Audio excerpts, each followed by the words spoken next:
Sleeping Beauty's forest is dying is not the only climate crisis facing Germany's next chancellor. Reinhard swallowed. Germany, CNN, gauging out from the rocky leading leads of Sleeping Beauty's castle in central Germany. The countryside below stretches out in the patchwork of light and dark green forest before stopping death. At the heart of this lushing landscape sits a swath of dry, barry earth. The ground is empty save for a few ghostly white trunks pointing skyward. Viewed up close, this scene in the Reinhard Swat Nature Park is equally desolate. Brittle sticks crunch underfoot, and tree steps dot the empty landscape, which stretches over some 50-acre arc. The spruce trees that once stood here have been killed by a bark beetle infestation. The insects thrive in the warmer and drier weather conditions that occur more frequently because of climate change. Once the bark has filled off, the trees look a bit like bones, said Peter Meyer, head of forest nature conservation at the Northwest German Forest Research Institute in Göttingen and Hanmüden.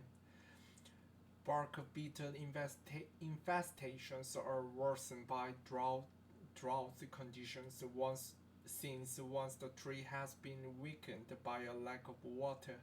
It can't produce enough resin in combat the insect. Then the beetle can just drill into the tree, lay eggs underneath the bark, and the lava feed on the tree, interrupting the water supply, and that makes the tree die, Mayer explains. Drought is the trigger for bark beetle infestations. Germany has suffered a historic drought in recent years, and 2018 was the warmest since the records began 140 years ago. In other parts of the country, this summer, rain has fallen hard and fast, triggering deadly floods. All of these events have put the climate crisis squarely on the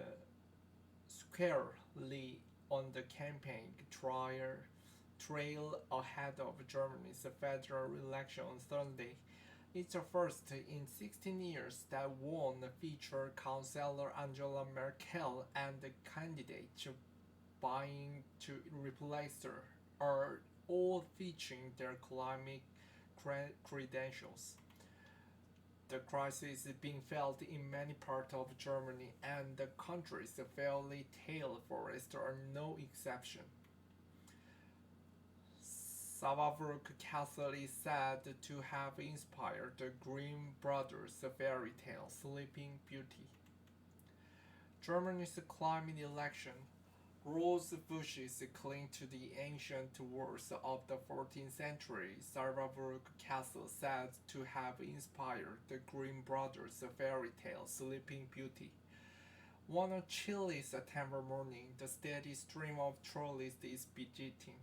Their route here is lined with the towering piles of logs. All that remains of the Reinhard Swatch damaged trees cut down to halt the beetles spread. The winding road is dotted too with electoral posters, the grinning faces of political candidates adorn lampposts and road signs, making a national election in which green issues have taken center stage. Germany's next chancellor will face a hefty list of climate challenges as they steer Europe's largest economy towards its goal of carbon neutrality by 2045, including a transition from fossil fuels to renewables. replacing combustion engine cars with electric ones, and the completion of the controversial Nord Stream 2 pipeline, which brings gas from Russia to Germany under the Baltic Sea. The pamphlets are given out by the Social Democrat, called the SPD, at the main square in Arsfeld. The election comes just a month after devastating flood in western Germany submerged the entire towns and killed more than 180 people. At the other weather extreme, the Germans suffered 2 years of extreme drought in 2018 and 2019 and watched as a large part of southern Europe were wrecked by wildfires this summer. Scientists have warned for decades that climate change will make extreme weather events more frequent and intense, but this summer's floods created a fresh sense of urgency, promoting Environment Minister Svenja Schurge to declare that climate change has arrived in Germany. Or these events have led many to wonder how Germany will meet its emissions reduction goals. The country has pledged a 65% cut in emissions by 2030 compared to 1990 levels. There are also questions over whether Germany is doing its fair share to meet the Paris Agreement target of limiting global warming to well below 2 degrees Celsius.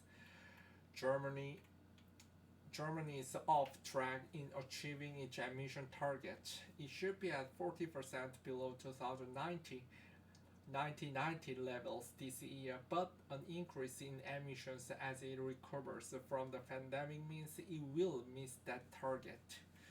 A step in the warning direction. Germany has pledged to cut its greenhouse gas emissions by at least 65% of its 1990 level by 2030 and to reach carbon neutrality by 2045. This year, however, emissions are forecast to increase by around 6% as the economy rebounds from the pandemic.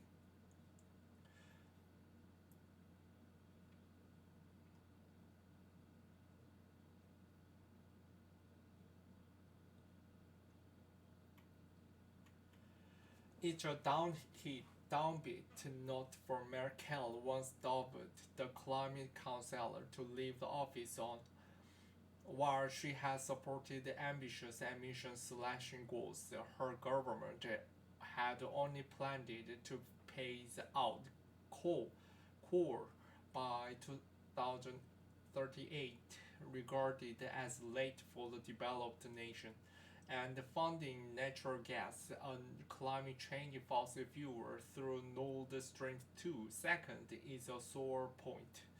Merkel's replacement will play a leading role in shaping Europe's climate policy in a pivotal moment in the fight against global warming. In November, world leaders will gather in Glasgow, Scotland, for international climate talks known as COP26. The approach that the next German government takes can have a major multiplier effect for European climate action and EU climate leadership on the world stage, said Rafael Loos, coordinator for Pan-European Data Project at the European Council on Foreign Relations. But with just days to go before the election, it is not at all clear who will be the next chancellor. Polls put the center-left Social Democrat called the SPD led Olaf Scholz slightly ahead of Merkel's Christian Democratic Union led by Armin Laschet. Whatever the result on Sunday, lengthy coalition negotiations are expected, and the Greens, led by Annalena Belbok are likely to be a kingmakers. Polls show meaning climate has become a key election issue in the country. The Greens' presence in the government would undoubtedly force Germany's next government to be more ambitious on climate. Election campaign posters are seen in Schorchhausen. The Grim Story. The Bilbox recent political advertisement was filmed in Germany's forecast, a place of deep ecological and cultural importance to people here. Your voice decides on the last government that can actively influence the climate crisis before it's too late. Bell Bog says, as a drone camera zooms high above us hundred mountains in northern Germany, another region ravaged by the bark beetle. Forests are among crucial solutions to the climate crisis. They soak up much of the world's carbon and store it safely underground. In Germany, they are the country's green lungs. Forests cover 11.4 million acres, about a third of the country, and capture lawfully 62 million tons of carbon dioxide from the atmosphere each year, according to the Ministry of Food and Agriculture. They are also a source of wealth, providing 76 million cubic meters of timber each year for use in everything from construction to paper manufacturing. In the last 7 years, the average market value for Germany's roundwood production amounted to over 3.5 billion euros, $4.1 billion annually. But Germany's forests are, by some measures, in their worst shape for decades. Germany's forest health is in decline. 73% of trees showed a clear defoliation in 2020, the highest rate since records began. More trees died in 2020 than any other year on record, according to the government annual forest conditions report. The study examined 10,000 trees across the country and found that just 21% had an intact canopy, an indication of how healthy the tree is, the lowest percentage since the studies began 37 years ago. Crown condition is like a medical thermometer. It shows how the trees are doing. The survey shows how forests are sick, said Agriculture Minister Julia Kloakner. The main culprit were the bark beetles. The insect mainly attacked the spruce, which are the most common tree species in Germany, making up 25% of the country's forest. Last year, around 43.3 million cubic meters of damaged timber had to be cut down as a result of bark beetle infestation, according to the Federal Office of Statistics. Germany's spruce forests date back to the reforestation report of the 19th and 20th century, when degraded woodlands were restocked with these fast-growing tree species. Broad-leaved forests were also converted to spruce forest. Peter Mayer shows an area where trees were completely destroyed by the bark beetle. Mayer estimated that this decimated patch of spruce trees in Reinhold Swalt Nature Park, within hiking distance of Sleeping Beauty's castle, is around 80 years old. To the average passerby, the brittle landscape looks like a graveyard of skeletal tree trunks. But Meyer, who has studied trees for more than 3 decades, sees signs of scraggly new growth. He says if left to its own devices, the forest can heal. A short distance from the Sleeping Beauty castle also sits the lush suburban primeval forest. Step amid the trees here, and the temperature drops away as the sunlight disappears behind the thick canopy of leaves, towering oaks, some dating back 600 years, stretch their gnarled leaves, cloaked in a shiny jacket of green moss towards the sky. Unlike the decimated spruce forest nearby, this woodland has been spared the devastation caused by the bark beetle infestation. Experts hope the forest like this one can offer clues as to which tree species may be more resistant to rising temperatures in future. So far, they have found that oak trees appears to be more tolerant to drought and waterlogging to extremes of climate than beech trees, for example, Mayer says. Mayer holds up the picture taken by 100 years ago of an oak tree behind him. The 21st century enchanted wood. Forests aren't just Germany's lungs, they are part of its cultural heart. The country's woods are the centuries-old backdrop to fairy tales like Red Riding Hood, Snow White, and Hansel and Gretel, the ideal spooky setting for encounters with mythical creatures. The stories were collected by the brothers Grimm in 19th century. They have been they have since been translated into more than 160 languages and are still read to children across the world. The brothers' childhood home at Steinau in central Germany's Hesse region has been transformed into a museum. On a sunny Sunday afternoon, tourists wander around the imposing building where the family lived in the 1790s. A small children squirm with delight as a storyteller dressed as a god taps in a small wooden doors in the pretty gardens.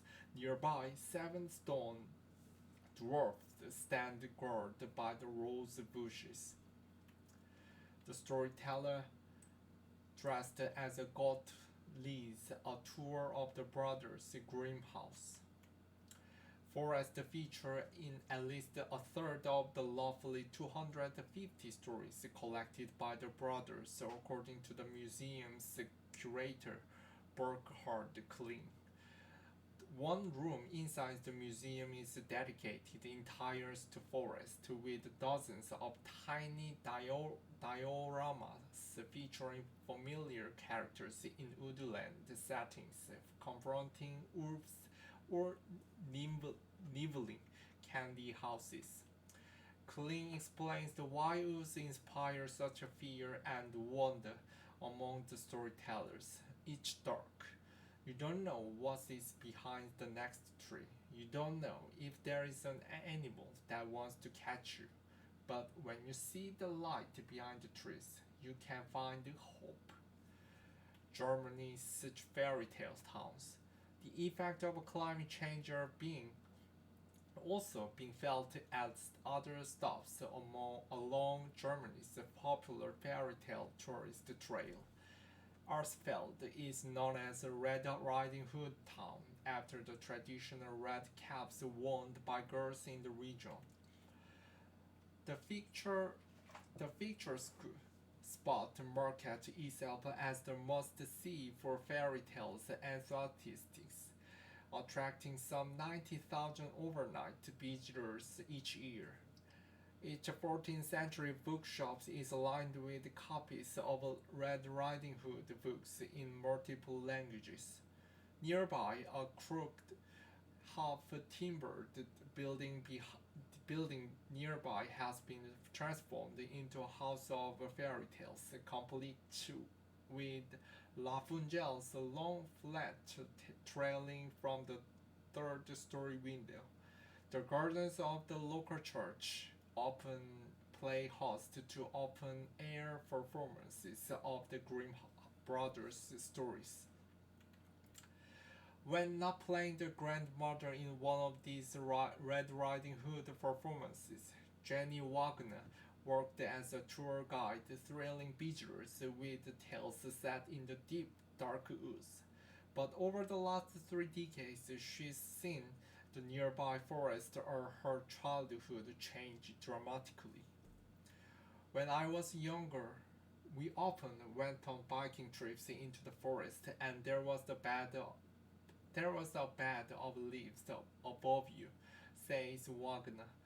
You can hardly find that anymore. If you go into the forest, you have a lot of trees that don't really carry any leaves. The forest around the Alsfield are a big draw for visitors. Mayor Stefan Paule says without these recreational spaces, the town and its economy would suffer an important source of revenue for a town will disappear, he warns. Characters perform the Little Red Riding Hood at the monastery garden. Age-old tale. The challenges facing Germany's forests have changed a lot in the last 4 decades. So, to have each environmental activist, mayor, a softly spoken scientist with a knack for spotting tiny apples or mushrooms hidden amid the foliage, began studying forestry in the 1980s, at the time when acid rain was killing Germany's woods, a phenomenon known as Waldsterben or forest dieback. It was a sort of the catastrophic impression of the forest, and that we really had to act to do something, he said. Efforts were made to clean up the coal mines and the forest revived, but the environmental calamity left its mark on Germans who saw the woods as part of their identity. The Waldsterben of the 1980s, among the concerns over nuclear power, became central to the budding Green Party's activism. Christina Kaude, Peter Mayer's partner, stands in the rejuvenated forest. Decades on, Germany's new generation of environmental activists take a broader view of the climate crisis. The emotional connection my parents' generation, my grandparents' generation has to forest is very different to my connection, explains Helena Marshall, a 19-year-old economics and politics student at Leuphana University, who is a part of the Fridays for the Future school strikes against global warming.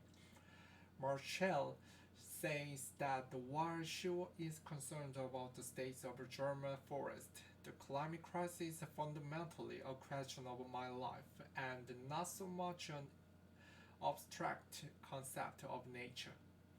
Merkel is the only chancellor Marshall has ever known.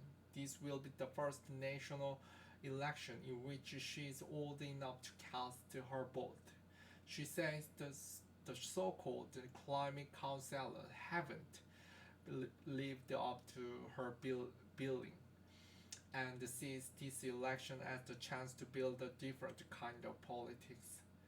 Just days before Germans go to the polls. The Fridays for the Future movement plans mass demonstrations across the country, with millions expected to take part. Germany's fairy tales forests have survived for hundreds of years. The challenge for the next chancellor will be to ensure they are protected far into the future.